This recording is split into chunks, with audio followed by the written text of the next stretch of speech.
Let's continue talking about Passover. Still a lot more things to say. I want to tell you that before the holiday, before the Chag, which is coming in Wednesday night, so a person has a mitzvah to do, which is to get a haircut and to shave. Especially, you have to do this before every Yom Tov. But especially this one. Why? Because then, Sfirat Omer, you're not going to be able to shave anymore until after Lag BaOmer, the day after. So you got like a whole month there, that you're not shaving. So you got to make sure, that you'll come in clean, because otherwise you're going to have double the problem, right? So you got to make sure, you come in, everything is nice and good, everything is shaved, everything is good. The truth is, that you're not allowed to, as we said, right? You're not allowed to shave, but there are some poskim, who allow a person who has like a problem with itching, he can't control himself, with itching. When it comes to growing the beard, it starts to itch him, when he starts to grow it. A lot of people have this problem. So, there is a special heter for people like this. They say he can, shave on Rosh, which is one thing. Even though generally we don't allow that, Maran Shulchan Aruch doesn't allow this. But for people like this who have a special problem, we allow them to go Rosh Chodesh Iyar to shave one time, to get a hair wet, and also on Erev Shabbat, right, on Yom Shishi, Lichvod Shabbat. So we allow him to shave several times because he has a problem, some kind of a unique problem with that. So he's not just a regular guy. Okay, so we do allow that, but the truth is, besides that, right, besides this special heter that we give to people who have problem with itching and all kinds of issues like that, a person cannot just ignore this and say, oh, you know what, it's just minhag. So I'm going to shave, he's going to shave every day. It's hard to do this, right? You got to be, a lot of people, unfortunately, who are not so religious, they don't observe this. I see a lot of people come to shul, every day on Sfirat Omer, every day clean shave. Like, where'd you get? What happened to you? Who shaved you? The malachim came to shave you? How are you shaving every day like this, right? You got to ask this person. They're not keeping it. A lot of people, unfortunately, they're not keeping it. I'm sorry? We got married, then you got married.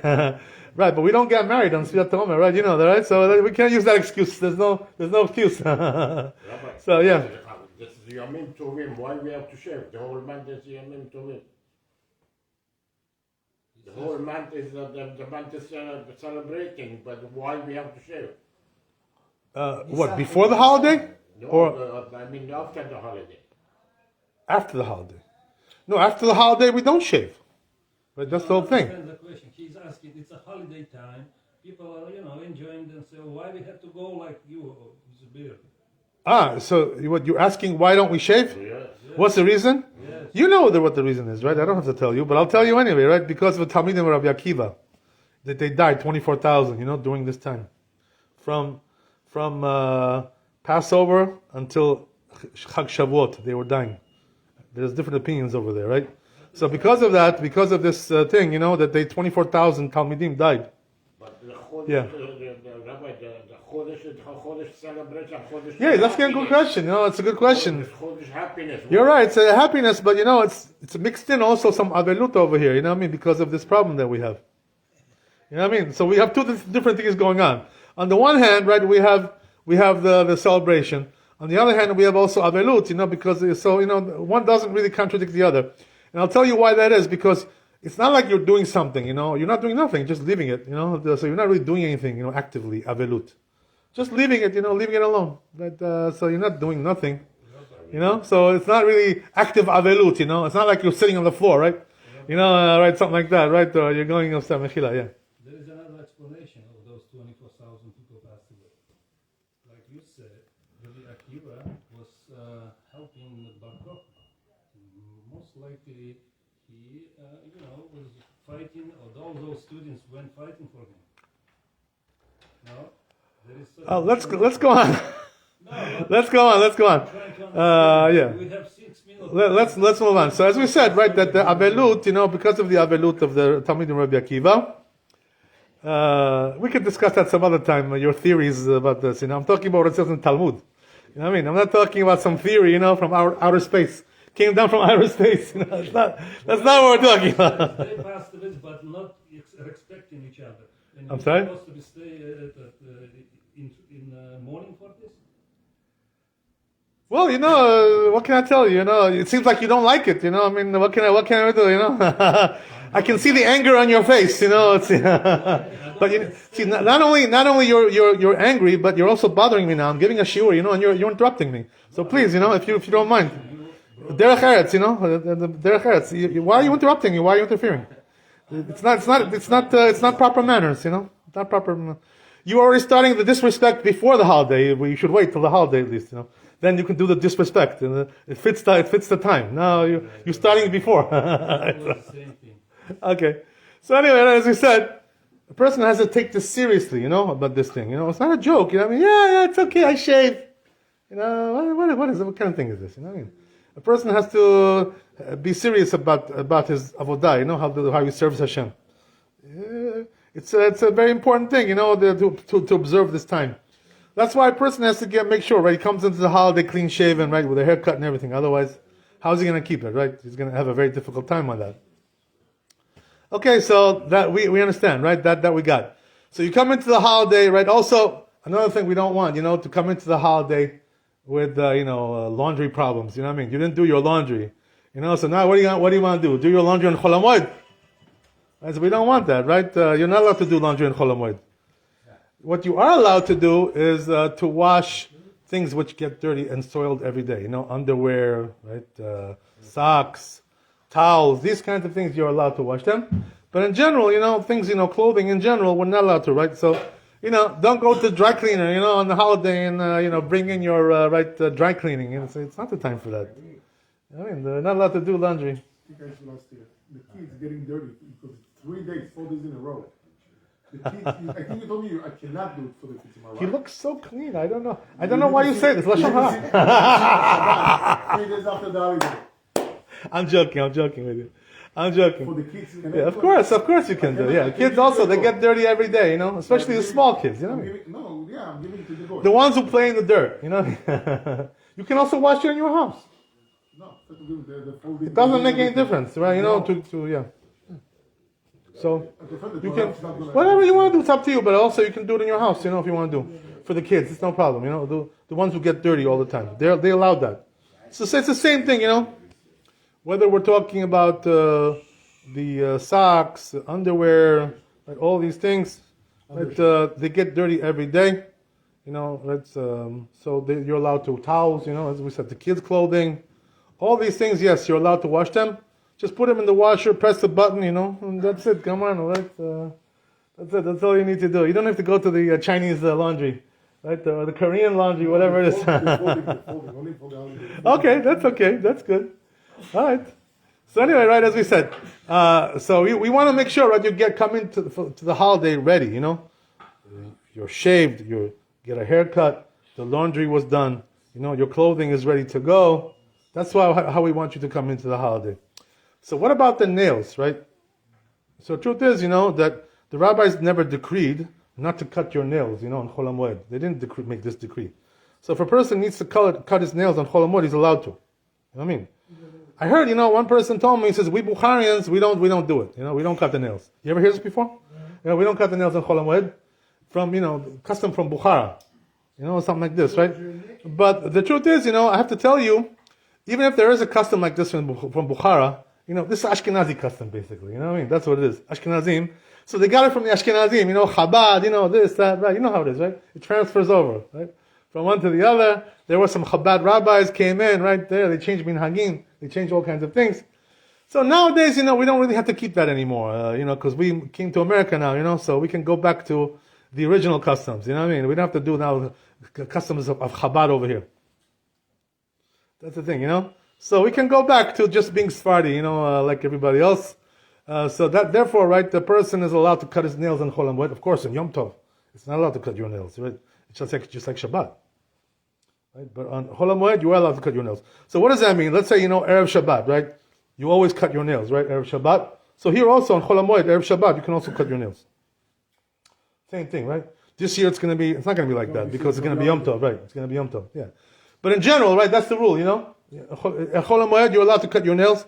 So even if you didn't come in, with your nails cut, you can, on Chol HaMoed, you can fix the problem, right? No big deal. The rabbis didn't decree on this. They didn't, right? So let me tell you a couple more things, right? We already mentioned this before a little bit, but I want to now, to explain a little bit more, to define more. We said that matzah, right? Really, the mitzvah is only to eat matzah on the first 2 nights, in the Chutz La'aretz, right? Diaspora. The rest of the time, you're not really obligated to eat matzah. You could have rice, all Passover if you want. You're not really obligated. So what does that mean? That if you're not obligated to eat matzah, that means you're also not obligated really to do seudot as well. So the truth is that there is no obligation to do seudot on Chol HaMoed, but it's a mitzvah. It's a mitzvah to do seudot. So what does that mean? No obligation, but nice. It's good. Good idea. So on Chol HaMoed, a person, they say, should try to do at least one seudah, at least one. Every day, for the kavod of the Chag. You know how it is, right? People make barbecues, right? They do all kinds of good things, right? He's gonna, he likes it. I like it too. So that's what you do, on holiday. It's normal. Everybody does this, barbecue, this kind of thing, right? You're allowed to. We already mentioned before, right, that you're allowed to make barbecue also on Yom Tov. You're allowed to. There's no prohibition to do barbecue on Yom Tov. But the only thing is, how do you do? Barbecue on Yom Tov. You have to take it from an existing flame, right, which is already lit, and move it over to the barbecue. Right? That's how you do it, So then let it start, the flames, let it go, and once you finish it, the barbecue, right, you're not allowed to put it out because it's Yom Tov. You're not allowed to put it out. Never do. So what do? Just leave it, let it go by itself. You know what I mean? You can cover it. Huh? I have cover. I can cover it. If you cover it, you're putting it out. That's what it is. You know what I mean? So, you know what I mean? That's it's really the same thing. So better just to leave it like as it is. Just leave it as it is. Let it go by itself. Usually, what do I do? I put some water in there, to put it out. But the truth is, sometimes I don't put water. I just let it go by itself. Even on Yom Chol, just a regular day. That's what I do. I just leave it, let it go. Why do I have to? Why do I play with it? Why do I need to play with this thing? Yeah, it's up to you. You know how to do it, right? I don't have to teach you how to do barbecue, right? You know how to do. So anyway, you're right. It's true. So anyway, as we said, Rabbi, on Yom Tov, each day we do 2 seudot, right? One at night, one in the morning, one in the daytime. We're not doing 3 seudot like Shabbat. Right? Shabbat we do 3. Yom Tov. 2. Right. Chol HaMoed, try to do 1 if you can. That's good, If you want to do more, Harazeh Meshubach. It's good, Baruch Hashem. No problem, You can do as much as you want. But, as we said, right, on Chol HaMoed, you're not really obligated. So therefore, if a person wants to eat just on the Chol HaMoed, all kinds of foods, like as we said, right? There's no problem with that. But there is a mitzvah to eat matzot every day. They say it's good for the neshama. So if you want to eat matzot every day, something, you don't have to eat matzah shmura every day. You don't need that. Okay. Tell you another important thing, which is that when it comes to the tefillah, right, something interesting, which is that on Passover, we do the Hallel, the full Hallel, the first 2 days with the bracha, But then the rest, no bracha, right? We do without a bracha, like Rosh Chodesh, So the question is why? Why on Passover we don't do the full Hallel every day?